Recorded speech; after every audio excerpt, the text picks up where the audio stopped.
মনে হয় আমরা ধরা খেয়ে গেলাম। চল তাদের ভাগি।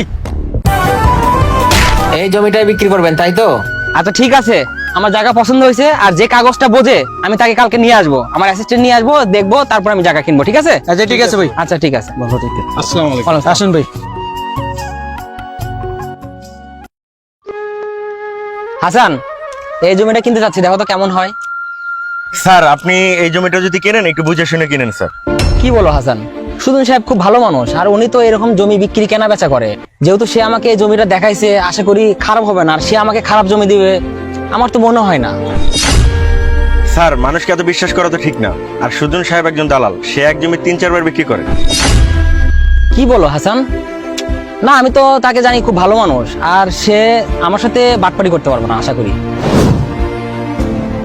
কি হলো ভাই, আমার জমির সামনে আপনারা কি করতেছেন? কি বলেন ভাই, আপনার জমি?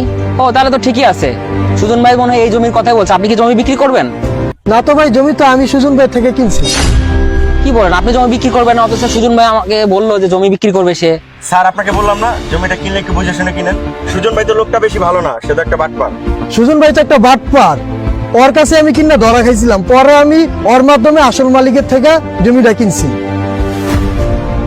কি বলেন ভাই, সুজন ভাই তো নিজে আমাকে বলছে যে জমি তার বিক্রি করবে, আর এই জমি আপনার মানে?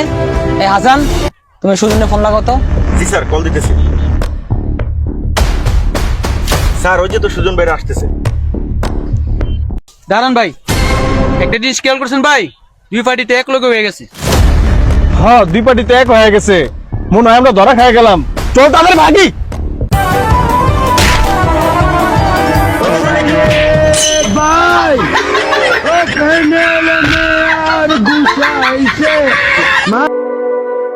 দালাল এবং চাটুকা থেকে সাবধান, তাই নিজের জিনিস ক্রয় বিক্রয়ে সচেতন হন।